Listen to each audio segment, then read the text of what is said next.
وَلَقَدْ يَسَّرْنَا الْقُرْآنَ لِلذِّكْرِ فَهَلْ مِن مُدَّكِرٍ۔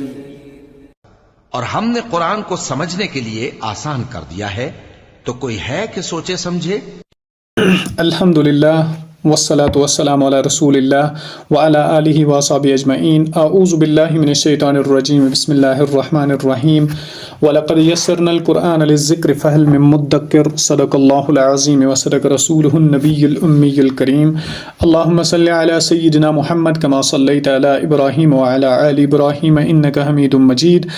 اللہم بارک علی محمد کما بارکت علی ابراہیم وعلی آل ابراہیم انک حمید مجید۔ رب اشرح لی صدری ویسر لی امری واحلل عقدۃ من لسانی یفقہوا قولی ورب زدنی علما ورب زدنا علما وعقلا وفہما۔ تو ہم نے کل والی کلاس میں کچھ جو ضمیر اس کل والی کلاس سے پہلے ہم نے پڑھا تھا ہوا کے بارے میں، اور لاسٹ ٹائم جو کلاس ہم نے کیا تھا اس میں ہم نے پڑھا تھا ہو کے بارے میں، یعنی میں نے بولا تھا ہو بھی ایک ضمیر ہے، یہ بھی ایک پروناؤن ہے۔ تو پھر یہ جب بھی کسی ورڈ کے ساتھ لگتا ہے تو اس کی ٹرانسلیشن کیسے ہوتی ہے؟ دو طرح کی ٹرانسلیشنز میں نے بولی تھی۔ میں نے بولا تھا اگر یہ فیمینائن سینس دے گا یعنی فیمیل سینس دے گا تو اس وقت اس کی ٹرانسلیشن ہوگی اس کی۔ اگر یہ میل ٹرانسلیشن میل سینس میں ٹرانسلیٹ کرے گا سینٹنس کو، یعنی میل کوئی ہوگا تو اس وقت اس کی ٹرانسلیشن ہوگی اس کا، تو اس کا یا اس کی۔ تو وہ چیز ہم نے الحمدللہ اچھی سے سمجھا تھا پچھلے ایک دو سلائیڈز میں۔ تو پھر اس کے بعد ہم نے فی کے بارے میں پڑھا تھا۔ جب بھی ہم ہی کے ساتھ یا ہو کے ساتھ لگائیں گے فی آگے، یعنی حروف جر میں کوئی بھی حرف لگائیں گے، حروف جر آگے ہم پڑھیں گے 17 سم تھنگ ہے وہ، تو ان کو ہم اچھے سے دیکھیں گے۔ ان میں فی ہے، الا ہے، الہ ہے، من ہے۔ تو میں نے بولا تھا اگر ان میں سے کوئی آئے تو پھر یہ ہو کنورٹ ہوتا ہے ہی میں، یعنی ہو اور ہی سیم میننگ ہے دونوں کا، لیکن حروف جر کی وجہ سے حرف جر جب کسی بھی سامنے کسی ورڈ بھی کے سامنے آ جائے تو یہ اس کو ہی بناتا ہے ہو کو۔ مثال کے طور پہ اگر ہم نے کہا تھا بائتہ، تو اس بائتہ کے آگے اگر کوئی بھی حروف جر آیا، چاہے فی آیا، من آیا، الہ آیا، تو اس کو بنے گا فی بائتہ ہی، فی بائتہ نہیں بنے گا۔ آپ کیوں؟ کیونکہ اس کے آگے حرف جر آیا۔ جر کہتے ہیں عربی میں اس ڈائی کریٹیکل کو جو نیچے ہوتی ہے، یعنی زیر کو کہتے ہیں جر، تو وہ ورڈ پھر اس کو مجرور بنا دیتا ہے۔ جس طرح سے آج کے سلائیڈ میں ہم مزید اس کو دیکھنے کی کوشش کریں، اور دیکھیے بیوٹی کیا ہے ان سلائیڈز کی۔ مطلب جو بھی ہم نے پیچھے پڑھا نا وہی پھر ایک بار ریپیٹ ہوتا ہے، وہی چیزیں سارے آپ کو دیکھنے کو ملے گی۔ من پھر سے ریپیٹ ہوگا، فی پھر سے ریپیٹ ہوگا، بار بار ریویژن ہوتا ہے ہمیں۔ تو کیسے ٹرانسلیشن ہوگی؟ مم بائتہ ہی۔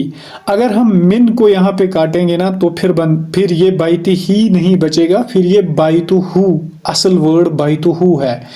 تو ہو اور ہی کی سیم ٹرانسلیشن ہے، یعنی دونوں یہ ایک ہی ضمیر ہے، دونوں کا ٹرانسلیشن ہوگا اس کی یا اس کا۔ اب یہاں پہ ہی کیوں بنا؟ کیونکہ اس کے آگے من جو ہے، یہ من حروف جر میں سے ایک حرف جر ہے، جس کی وجہ سے اس پہ آخر میں زیر لگ گئی۔ من بائتہ ہی، تو ٹرانسلیشن کیا ہوگی؟ اس کے گھر سے۔ من فضلہ ہی، اس کے فضل سے۔ من خشیتہ ہی، اس کے خوف سے۔ من آیاتہ ہی، اس کے آیات سے۔ من رأسہ ہی، اس کے سر سے۔ من نفعہ ہی، اس کے نفع سے۔ من شیعتہ ہی، شیعہ میں نے کیا کہا تھا؟ شیعہ کی ٹرانسلیشن ہمارے یہاں ہے نا، شیعہ ایک سیکٹ ہے۔ شیعہ کہتے ہیں سپورٹرز کو، جو کسی کے فالوورز ہوں گے، کسی کے پیروکارز ہوں گے، ان کو شیعہ کیوں کہتے ہیں؟ ریزن یہ ہے کہ یہ حضرت علی رضی اللہ تعالی عنہ کو کہتے ہیں کہ ہم اس کے سپورٹرز ہیں، ہم اس کے معاون اور مددگار ہیں، یعنی اس کے فالوورز ہیں، اس لیے ان کو کہتے ہیں شیعہ۔ شیعہ کہتے یہ وہی شیعہ ہے۔ شیعہ کہتے ہیں پیروکار، فالوورز یا سپورٹرز، اس کے پیروکاروں سے۔ من اہلہ، اہل کہتے ہیں، اہل کی ٹرانسلیشن کی تھی ہم نے والے بھی، اہل کی ٹرانسلیشن کی تھی ہم نے خاندان بھی، اور اہل کی ٹرانسلیشن لوگ بھی آتا ہے، من اہلی اس کے خاندان سے۔ پھر یہ کنٹیکسٹ پہ ڈیپینڈ کرتا ہے کہ کہاں پہ کس کنٹیکسٹ میں آیا ہے۔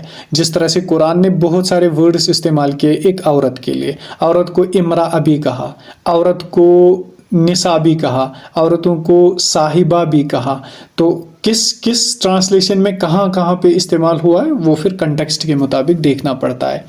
من عدوہ، عدو کہتے ہیں دشمن کو، تو اس کے دشمن سے۔ من لقائہ، لقاء کہتے ہیں ملاقات کو، میٹنگ کو، اس کی ملاقات سے یا اس کے ملنے سے۔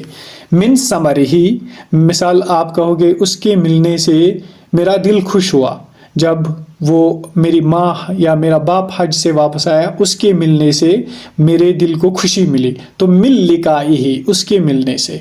من ثمرہ، ثمر کہتے ہیں پھلوں کو، فروٹس کو، تو من ثمرہ اس کے پھلوں سے۔ من ذریتہ، ذریہ کہتے ہیں اولادوں کو، چاہے بیٹیاں ہو بیٹے ہو، اس کو ان کو کہتے ہیں جنریشنز کو، تو من ذریتہ اس کے اولادوں سے۔ آپ کے لیے کوشچن یہاں پہ، آپ مجھے بولیے جو لوگ 1999 کے بعد پیدا ہو گئے نا، 1999 کے بعد، اس جنریشن کو جس میں ہم بھی آتے ہیں، تو اس جنریشن کو کیا کہتے ہیں؟ اس کو آج کل کیا کہتے ہیں اس جنریشن کو؟ A generation, B generation, C generation, Z generation, کیا کہتے ہیں؟ آپ مجھے اینڈ میں یہ بولنا۔ اچھا اب دوسری سلائڈ پہ آتے ہیں، دیکھیے اب حروف جر میں سے فی آیا، فی قلبہ ہی اس کے دل میں، فی رب ہی اس کے رب میں، فی نفس ہی اس کے نفس میں، فی حکم ہی اس کے حکم میں، یعنی اس کی حکومت میں یا اس کی حکمرانی میں، فی اہل ہی اس کے خاندان میں یا اس کے گھر والوں میں، فی زینت ہی، زینت کہتے ہیں خوبصورتی کو، اس کی خوبصورتی میں یا اس کی زینت میں، اس طرح بھی ٹرانسلیشن آپ کر سکتے ہیں۔ فی عنق ہی، عنق کہتے ہیں گردن کو، نیک کو، فی عنق ہی اس کی گردن میں، کہا نا اللہ تعالیٰ نے ان کی گردن میں ایک توق ہوگا قیامت کے دن، تو یہ وہی ہے فی عنق ہی۔ فی حرث ہی، حرث کہتے ہیں کھیتی کو، باغ ہوتا ہے نا، زمین ہوتی ہے نا، فیلڈ ہوتا ہے جہاں پہ آپ سبزیاں بناتے ہو، باقی اس کو کہتے ہیں حرث، کھیت۔ فی حرث ہی اس کے کھیت میں، تو یہ ہی کیا بناتا ہے؟ یہ اس کو کسی کے اور پوزیشن دکھاتا ہے، یہ ضمیر ہے، کسی کے لیے پروناؤن کے طور پہ استعمال ہوتا ہے، تو اگر ہم کہیں گے زمین میں تو پھر کہیں گے فی حرث، فی حرث زمین میں، لیکن اگر ہم کہیں گے اس کی زمین میں، یعنی اس بندے کی زمین میں، اس لڑکی کی یا اس لڑکے کی، تو اس وقت ہم کریں گے استعمال یہ ضمیر جو کہ ہمیں بتاتا ہے کہ یہ کسی اور کی بات ہو رہی ہے، یہ کسی اور کی زمین ہے۔ اچھا آپ دیکھ لیجئے تیسرا حرف جر آ گیا، الی قومہ، الی کی تو ٹرانسلیشن ہم نے کی ہے، اس کو ہم نے اچھی طرح سمجھا، الی قومہ اس کے قوم کی طرف، الی اہلہ اس کے خاندان کی طرف، الی عبدہ اس کے بندے کی طرف، الی امہ اس کی ماں کی طرف، الی طعامہ اس کے طعام یعنی کھانے کی طرف، الی ثمرہ اس کے پھلوں کی طرف یا اس کے میوہ جات کی طرف۔ تو پھل کس کو کہتے ہیں؟ ثمر کس کو کہتے ہیں؟ ثمر کہتے ہیں پھلوں کو۔ تو آئی ہوپ آپ کو کلیئر ہوا ہو۔